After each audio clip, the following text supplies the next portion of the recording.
Hello everybody and welcome back to World of Warships Legends. My name is Spartan Elite 43 and tonight we are going to have another ship that we haven't been in for quite a while. And that is the Tier 7 French tech tree battleship, the Richelieu. So without further ado, let's get this party started. Now, it's been a long time since I've been in the Richie, and there's a good reason for that. Namely, the Jean Bart. There's no reason to be in a Richelieu if you've got a Jean Bart. It's just plain and simple. But, that being said, I do like to show off some different ships, so let's get in the Richelieu and cause some panic. And panic we will cause. But yeah, this is going to be an interesting match. It's not going to go the way you think it is. Just throwing that out there. If you think that things are going to happen, you're probably wrong. I mean, things do happen, but what I'm saying is, if you think that you know what's going to happen, you probably don't. So, let's get down to it. Now, why don't I run the Richelieu more often? Much like its other ship, the Jean Bart, I just don't care to run things that are this freaking powerful. It's just not that much fun for me. However, at the same time, I'd be lying if I would say that I don't enjoy running them. But Spartan, you literally just said you don't enjoy running them. Yes. I'll let you guys figure it out. I said if you think you know, you were probably wrong, and right off the bat, there you go. But no, what do I mean by this? I mean, everybody knows that the Tier 7 French battleships are pretty ridiculously overpowered, especially the Jean Bart. But the Richelieu is no slouch herself, and she can put up a heck of a lot of damage, even without the 2 reload boosters that you get in the Jean Bart. Because the penetration on these guns is actually ridiculous. And because it's a smaller caliber than the regular 16-inch rounds that you get in, say, the Iowa or the Alabama, you don't overpin as much, so you get a lot more regular penetration hits, which is just a lot of actual damage per salvo, even if you're not citadeling. And don't worry, these things can and will citadel you into oblivion, as most of us, if not all of us, have already found out at some point or another. Oh god, we had high explosive loaded. We were anticipating running into a destroyer right off the bat.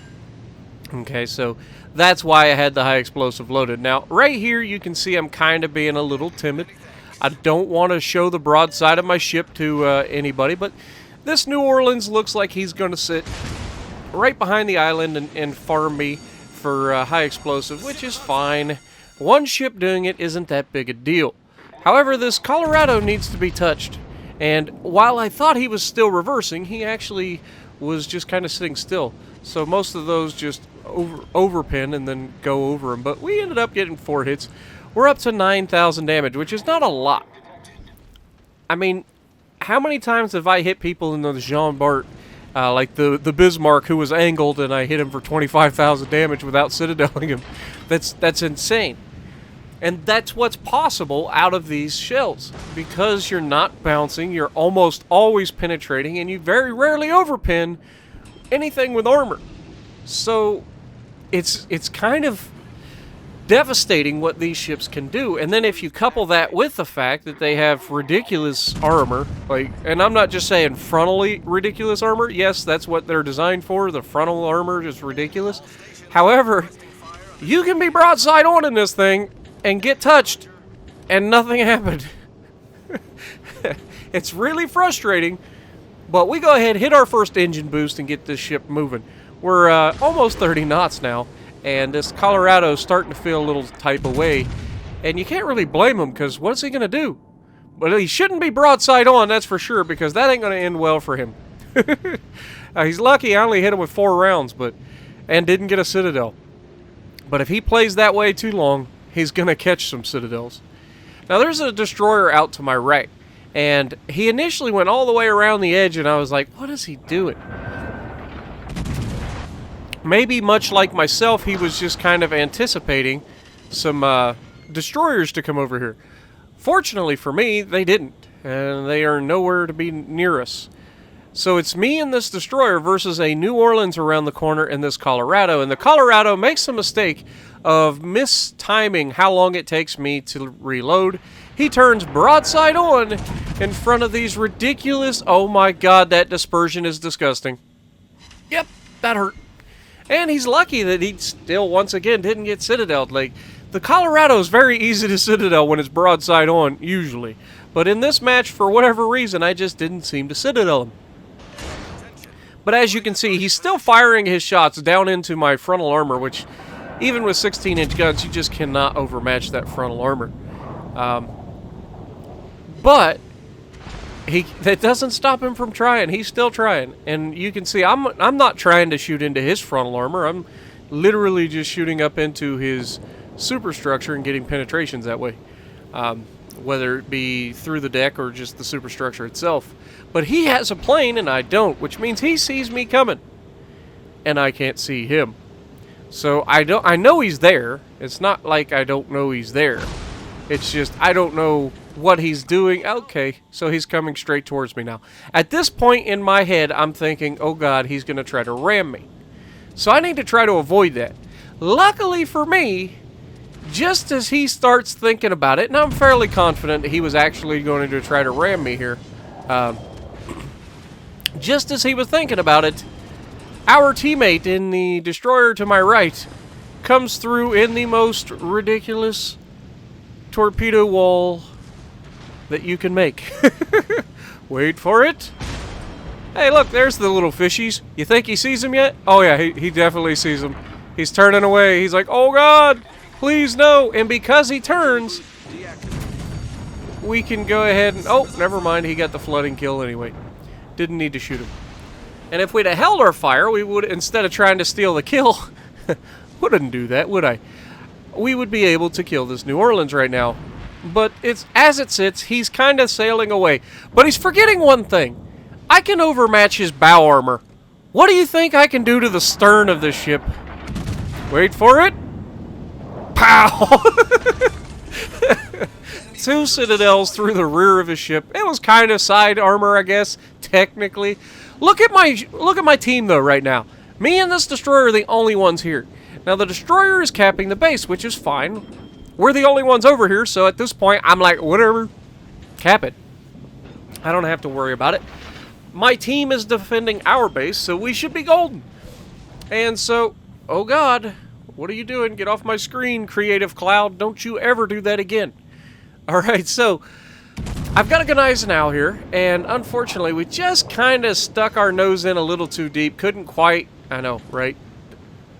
Somebody's making a joke right now, giggling uncontrollably. And it's not me for once. The Gneisenau, or Gneisenau, is getting ripped apart because he's like the only person on the team that is pushing forward. But they still have 3 destroyers. Which means we have to be careful. And so, down goes the Gneisenau. Our team still in our base is definitely able to defend it. Right? So, with that being said, and the guy to my right capping... Oh god, he got out of the cap. Well, shoot. I didn't notice he got out of the cap at this point, but the Jean Bart's broadside to us, so we're going to go ahead and take as much out of him as we can, enjoying every last salvo while he's broadside on. Come on, baby, get this thing loaded. If only we had a reload booster. And you can see he's already turning into bow tank, so I'm raising my guns, and he didn't break my guns? Oh my god. Okay, well, there's another 9,000 damage. Spartan. Ram alert. Ram alert. It's a Jean Bart. He's within 4 kilometers. Prepare to be rammed. Get your booty in reverse. I'm already way ahead of you. I just gotta wait for the ship to listen. But anyway, this time, he still doesn't break my guns, and he's giving me the best shot possible to break his. And there we go. Very first gun completely destroyed. No chance he gets that back. We got a Kagero sneaking up behind us. That's not preferable, which means I can't afford to back up. I have to go forward. And once again, Spartan, you just took out a Jean Bart's main gun. Oh, never mind. He just took out your main gun, too. Oh, God. Oh, God, he's going to ram you, Spartan. Who'da thunk it? Shoot the Bismarck. Yes, shoot the Bismarck. And I am trying to avoid him as much as I can. And can we get enough? Oh, come on. How does that kill me? Like, really? We barely touched one another. I almost got away from him. Almost. Doesn't quite count. But if you look, suddenly our entire team has left the base just in time for a destroyer to move in and start capping it. It's almost poetic, right? And at this point, we still have a destroyer who is right next to our base who can turn around and defend it. The Lightning here must have forgotten that he has a smoke screen, because he's... Oh, there it goes.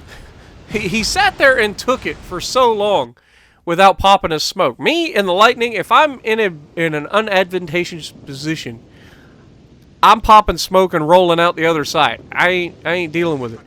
I can handle most destroyers in a gunfight, but when you're getting shot at by multiple ships, it's best to just break line of sight and get out of there.